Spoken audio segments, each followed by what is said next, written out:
एक आंदोलन खड़ा करने के लिए हाथों और पांव की जरूरत नहीं होती है, दिल और दिमाग की जरूरत होती है।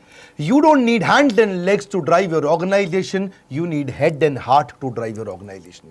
ऐसी मैन पावर तैयार करिए। अगर ऐसे आदमी को ले आए जो आपसे कम बुद्धिमान है, तो और कम बुद्धिमान कस्टमर को वो लेके आएगा। Nothing is more important than developing people, क्योंकि अल्टीमेटली स्ट्रैटेजी को आपके लोग ही चलाने वाले हैं। A clear vision or a great vision without great people is completely irrelevant. मैं Vivek Bindra, founder and CEO बड़ा बिजनेस.com, आज बताऊंगा आपको 20 से ज्यादा तरीके के बढ़िया मैन पावर कैसी लाई जाती है। एक है इंटरनल तरीके और एक है एक्सटर्नल तरीके। इंटरनल जो आपकी कंपनी के अंदर से ही तरीके होते हैं, और एक्सटर्नल जो बाहरी तरीके हैं जिनसे आप बढ़िया टीम को ढूंढ के ला सकते हैं। मेरे को everything about entrepreneurship course, event, questions में कई लोगों ने पूछा बढ़िया टीम कैसे बनाएं। पहला क्या है, चांसेस हैं कि इंटरनल टीम में ही कोई प्रमोशन कर सकते हो, उन्हीं को आप बढ़िया पे, पोजीशन और रिस्पॉन्सिबिलिटी, अथॉरिटी बढ़ा करके दे सकते हो, क्योंकि प्रमोशन से कॉन्फिडेंस बढ़ता है। दूसरा, आप इंटरनल ट्रांसफर्स क्रिएट कर सकते हो एक डिपार्टमेंट से दूसरे डिपार्टमेंट में। कभी कभी जिस आदमी से आप काम करा रहे हो उस डिपार्टमेंट में, क्योंकि वो उसके लिए कॉम्पिटेंट नहीं था, वो इसके लिए ज्यादा अच्छा कर सकता था। आप रिटायर्ड एम्प्लॉयज भी लेकर के आ सकते हो जो चले गए थे, या दूसरी कंपनी के कॉम्पिटिटर के रिटायर्ड एम्प्लॉयज को ढूंढ सकते हो, या अपनी कंपनी के रिटायर्ड, मारुति ऐसा बहुत करती है। उनको लगता है जिसने हमारी कंपनी में 30 साल काम कर लिया, अब अगर उसे कोई और लेके चला गया ना तो हमारे राज जाके खोल देगा वहां, इसीलिए अपने रिटायर्ड एम्प्लॉयज को वो ले आते हैं वापस जाकर के। See, you need to have collaborative hiring process. Steve Jobs कहते थे कोलैबोरेटिव मतलब मिली जुली अंदर पूरी टीम के साथ में। एक और तरीका क्या है, अपग्रेड कर दें, कुछ लोगों को अपग्रेड कर दें, उसकी डेजिग्नेशन ना बढ़ाएं लेकिन उसकी रिस्पॉन्सिबिलिटी बढ़ा दें और उसका थोड़ा तनख्वाह भी बढ़ा दें, अथॉरिटी बढ़ाए बिना। देखिए, recruitment should be viewed as the most important, as important as sales, highly critical। आपके लिए सेल्स इंपॉर्टेंट है, उतना ही इंपॉर्टेंट है बढ़िया मैन पावर लेकर के आना। जितना पैसा इंपॉर्टेंट है उतना ही मैन पावर, क्योंकि acquiring the right talent is the most important key for growth. Hiring was, hiring is and hiring will be the most important part. मेरी अपनी ऑर्गेनाइजेशन में अच्छी लीडरशिप बनाने के लिए मैंने बहुत काम किया है। आज मैं अपने ऑफिस नहीं जाता, इसलिए नहीं कि कोरोना क्राइसिस है या लॉकडाउन है। पिछले 1 साल से मैं मुश्किल से अपने ऑफिस 6 बार गया हूंगा, क्योंकि बढ़िया टीम तैयार करी है। और मेरा 5वां पॉइंट है, train your man power. Training पे एक थोड़ा किस्सा सुनाता हूं गौतम भाई अडानी का। गौतम भाई अडानी गुजराती सब जानते हैं। एक बार उसकी कंपनी में हेजिंग की गलती हो जाने के कारण, टाइमली ना करने से 50 करोड़ का नुकसान कर दिया एक सीनियर एम्प्लॉय ने। सीईओ बहुत नाराज हो गया था, इसने 50 करोड़ का नुकसान कर दिया। वो उसको निकालने की तैयारी कर चुका था। बात गौतम भाई अडानी पे पहुंची तो उन्होंने इसको बुलाया, पूछा क्या हुआ। बोला सर बहुत बड़ी गलती हो गई, आगे से कभी नहीं होगा, समझ में आ गया मुझसे गलती हो गई। गौतम भाई अडानी ने अपने सीईओ को बोला इसको नहीं निकालना। सीईओ हैरान, सर 50 करोड़ का नुकसान किया इसने, कैसे नहीं निकालना। अडानी बोले अब तुम इसको निकालोगे, कहीं ना कहीं तो ये ज्वाइन करेगा। गलती इसको समझ में आ गई, ये सीख चुका है, मेरी गलती का फायदा कोई और कैसे उठा ले। It was not a business loss, it was his training cost. Gautam भाई अडानी का वो डिसीजन, उस एम्प्लॉय को ना निकालना, व्यापार जगत में बहुत अप्रिशिएट किया गया कि एम्प्लॉय अपनी गलतियों से भी ट्रेन होता है, सीखता है और आगे और एसेट बिल्ड करता है। और ऐसे ही एम्प्लॉयज आगे चल के आपके लिए और एम्प्लॉयज लेके आते हैं, जो है मेरा 6वां पॉइंट, एम्प्लॉय रेफरल। मेरी वीडियो टीम के अंदर, एनिमेशन की टीम के अंदर, पोस्ट प्रोडक्शन की टीम के अंदर ज्यादातर सारे एम्प्लॉय रेफरल से आए हैं। किसी ने किसी का रेफरेंस दिया और वो आया, किसी ने किसी का अंदर के ही लोगों ने रेफरेंस दे दे करके बाहर के लोगों को हायर किया। ये मेरे पीछे कैमरामैन दीपक आज मुझको बताया कि हमारे पुराने एडिटर विशाल विष्णु के रेफरेंस से आया था। हमारे यहां टीम भी ऐसी, क्योंकि happy employees will bring more employees. 7वां तरीका, इंटरनल एडवर्टीजमेंट। अगर आपकी कंपनी बड़ी है और आपने एडवर्टीजमेंट निकाल दिया तो किसी डिपार्टमेंट से कोई डिपार्टमेंट में वो लोग ज्वाइन कर जाते हैं। ये मैंने मारुति से सीखा था। वो लोग इंटरनल प्रमोशन के, इंटरनल एडवर्टीजमेंट के तरीके निकालते थे, हमने भी ऐसा किया। हमारे सेल्स में एक लड़का हुआ करता था राहुल, वो ठीक ठाक काम करता था, लेकिन जिस दिन इवेंट्स, जो हमारे फिजिकल इवेंट्स होते हैं, उसकी एड निकली तो उसने सेल्स से निकल करके यहां अप्लाई किया जॉब इंटर डिपार्टमेंट, और वैसे ही इंटरव्यू हुआ जैसे फ्रेश हायरिंग का इंटरव्यू होता है, उसको सिलेक्ट कर लिया गया। जब से वो इवेंट्स में आया बहुत अच्छा काम करने लगा। Smartest business decisions you can make is to hire qualified people. बढ़िया आदमी को लेके आना आपके बिजनेस का सबसे अच्छा डिसीजन होता है। याद रखिए, सस्ता आदमी बाद में ज्यादा महंगा पड़ता है, वो कॉस्टली पड़ता है, डिसरप्टिव पड़ता है और टाइम बहुत वेस्ट कर जाता है। इसीलिए ये सबसे महंगी गलती होती है, गलत आदमी को लाना। रिक्रूटमेंट मुश्किल है, मैं मानता हूं, ये इतनी मुश्किल है कि जैसे खेत के अंदर सुई ढूंढना। खेत में सुई कैसे ढूंढोगे, क्योंकि ये है इतना इंपॉर्टेंट काम।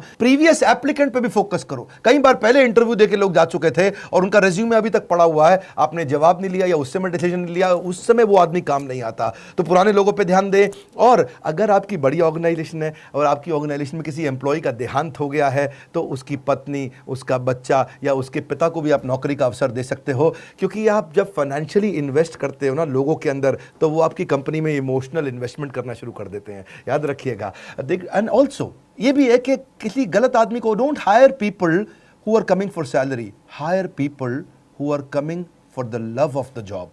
ऐसे लोग जो काम को प्रेम करते हो। फिर आप कुछ ट्रेनीज भी लेके आ सकते हो, मैनेजमेंट ट्रेनी, उनको ही एब्जॉर्ब कर लो, क्योंकि मैनेजमेंट ट्रेनी भी क्या है, अगर आपने the competition to hire will going to increase. आने वाले समय में कंपनीज एक्स्ट्रा फैसिलिटी देंगी अच्छे लोगों को हायर करने के लिए। आपको क्या समझना है, अगर आपको अच्छा आदमी मिल जाता है तो उसको ले लो, उसके लिए जगह बन जाएगी। बढ़िया मैन पावर जो बहुत इंटेलिजेंट इंटेलेक्चुअल है उसको ले लो। See the way you treat your employees is the way they will treat your customers. क्योंकि अगर आपने ऐसा आदमी ले लिया जिसको बहुत माइक्रो मैनेज करना पड़ रहा है, बहुत टाइटली मैनेज करना पड़ रहा है, बार बार उसको कहना पड़ रहा है ठीक से करे, ठीक से करे, ठीक से कर, इसका मतलब आपने हायरिंग के समय में गलती कर दी थी। एनीवेज ये इंटरनल तरीके थे। अब एक्सटर्नल तरीके क्या है, बाहर से कैसे लाएं? सबसे आसान तरीका मैनेजमेंट कंसल्टेंट या एम्प्लॉयमेंट एजेंसी से बात कर लो। वो लोग आपसे क्या है 8% लेते हैं उसकी तनख्वाह का, 12% भी लेते हैं और कहीं 15% भी लेते हैं, डिपेंडिंग ऑन आपको कैसा एजेंसी मिलता है और कितनी मुश्किल मैन पावर ढूंढनी पड़ जाती है। या पब्लिक एडवर्टीजमेंट जिसके बारे में जानते हैं, इसकी कहीं लोकल एरिया के अंदर सस्ती एडवर्टीजमेंट भी होती है जहां से काम चल जाता है। शुरू में जब मैंने अपना काम शुरू किया था तो भी पब्लिक एडवर्टीजमेंट के थ्रू ही मैं लोग लेके आता। अखबार में छोटी ऐड डालती थी, दिन भर में 100 लोग इंटरव्यू देने आ जाते थे, काम के लोग मिल जाते थे। या फिर कैंपस इंटरव्यू करो, कॉलेजेस में जाओ, बी ग्रेड कॉलेज में जाओ, वहां से आप बी ग्रेड कॉलेज का ए ग्रेड आदमी उठा के ले आओ, सस्ता पड़ता है आपको। ए ग्रेड कॉलेज से बी ग्रेड आदमी लेना भी महंगा पड़ता है, यानी कि आईएम में जाओगे वहां पे ए ग्रेड कॉलेज तो है लेकिन उनका बी ग्रेड आदमी भी बहुत महंगा पड़ेगा। आप किसी बी ग्रेड कॉलेज में जाओ, उनका ए ग्रेड आदमी लेके आओ, आपको सस्ता मिल जाएगा। ढूंढिए इस तरह से आप कैरेक्टर को हायर करो, स्किल उसको अपने आप ट्रेन कर दोगे। एटीट्यूड को हायर करो, एक्सपीरियंस आप उसको अपने आप दे दोगे। बढ़िया आदमी मिल जाए तो उसको ले लो। प्रोफेशनल एसोसिएशन में जाओ, बहुत सारी इंडियन मेडिकल एसोसिएशन भी हायरिंग कराने में मदद करती है, इंस्टीट्यूट ऑफ इंजीनियर्स भी है और कई ऐसी प्रोफेशनल एसोसिएशंस हैं जहां पे कहीं ना कहीं उनके पास रेज्यूमेज रहते हैं। हेड हंटिंग बड़ा अच्छा तरीका है, पांचवा तरीका, यानी कि अपने कंपटीशन को देखो। अगर कोई बड़ा कंपटीटर है आपका तो वहां की हेड हंटिंग करा लो, पोचिंग करा लो। आपको समझ में आया कि मुझे फलाना कंपनी फ्लिपकार्ट का प्रोडक्ट हेड चाहिए, तो आप अपने एचआर हेड को समझा दो कि ढूंढ ढांड के इसके रिज्यूमे लिंक्डइन से वहां पहुंच और केवल उसको फोन कर, मुझको वही आदमी चाहिए। देखिए एक बात समझिए, बढ़िया तनख्वाह बढ़िया आदमी के लिए देनी पड़ जाती है आपको अगर आपको हेड हंटिंग करानी है। I don't pay good wages because I have lot of money. सुनिए मेरी बात को, मैं ज्यादा तनख्वाह इसलिए नहीं देता क्योंकि मेरे पास पैसा ज्यादा है, मेरे पास आज ज्यादा पैसा इसलिए है क्योंकि मैंने ज्यादा तनख्वाहें दी थी। इसका अर्थ क्या हुआ, अच्छे आदमी को अच्छी तनख्वाह दोगे वो आपको कमा करके देगा। ऐसा नहीं है कि आपके पास पैसा ज्यादा इसलिए ज्यादा तनख्वाह देते हो। देखिए अगर आप मूंगफली खिलाओगे तो बंदर अपने आप आ जाएंगे। रिक्रूटमेंट एक मार्केटिंग है, ये एक तरीका है। जैसे सेल्स एक मार्केटिंग होती है, ऐसे ही हायरिंग भी एक मार्केटिंग होती है। आपको अपनी कंपनी की तारीफ करनी पड़ती है, समझाना पड़ता है कितनी जबरदस्त ऑर्गेनाइजेशन है। अगर आप एचआर में हैं और आप मार्केटिंग की तरह नहीं सोचते हैं, सेल्स की तरह नहीं सोचते हैं, तो आप गलत प्रोफेशन के अंदर चले गए हैं। लेबर यूनियन भी वैसे छठा तरीका है जहां से आप हायरिंग कर सकते हो। नेपोटिज्म आजकल बहुत चलता है, अपने ही परिवार से लेकर के आओ। जैसे वो यादव परिवार है हमारे यूपी में, वहाँ सबके सब लोग इलेक्शन लड़ते हैं, वहाँ सबके सब आते हैं क्योंकि पूरा परिवार उनका फैल गया है। ऐसे ही फैमिली रन बिजनेस के अंदर भी होता है कि आप अपने ही परिवार में से कोई काम का आदमी ढूंढ करके उसको आगे बढ़ाते हो।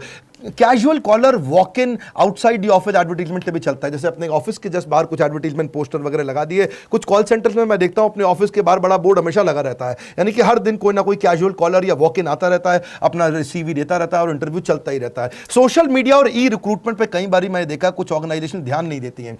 अपने वेबसाइट पे करियर का क्लियर ऑप्शन दीजिए और सोशल मीडिया में बार बार बताइए, उससे आपको ई स्क्रीनिंग और ई रिक्रूटमेंट अच्छा तरीका है। फिर एक तरीका क्या है, एक्विजिशन एंड मर्जर। कोई अगर आपको ऐसी कंपनी दिख रही है जो कंटेंट बढ़िया बनाती है और आपको वहां के कुछ कंटेंट डेवलपर चाहिए, उसकी जगह कंपनी के मालिक से बात करिए, तेरी कंपनी में कितने आदमी हैं? बोले मेरी कंपनी में 25 आदमी हैं, मुझे सारे 25 आदमी दे दे, अपनी कंपनी बेच दे, मैं इनसे सबसे काम करा लूँगा। तो 25 के 25 आदमी पूरे इंटेलिजेंट, पूरे ट्रेंड आपको मिल गए। आपने उसकी एक मुश्त उसकी कंपनी के नाम पे ये पैसा दिया, रेडीमेड आपका काम हाई स्पीड पे चला गया। ये तब काम आता है जब बहुत बड़ी हायरिंग करनी हो, बड़ा नंबर चाहिए और आपको स्पीड और ग्रोथ के लिए पैसा हो लेकिन टाइम बिल्कुल ना हो। याद रखिए, great people are company's greatest asset. बढ़िया लोग लेकर के आइए। एम्प्लॉयमेंट एक्सचेंज भी पुराने तरीके हैं, अब चलता है नहीं चलता आपको चेक करना पड़ेगा। But when you are hiring, you are not just recruiting employees, you are sowing the seed of reputation. यही एम्प्लॉय आपकी ऑर्गेनाइजेशन की रेपुटेशन बनाती है। आप एक बीज बोने का प्रयास कर रहे हो। बहुत सारे ऐसे भी लोग हैं जो वेटिंग लिस्ट में आपके थे, पुराने थे पड़े हुए, फिर आप भूल गए, आपने ध्यान नहीं दिया। अपने रेज्यूमेस की वेटिंग लिस्ट भी निकालो बाहर, हो सकता है उसमें भी कोई सिलेक्टेड कैंडिडेट आपको पसंद आएगा।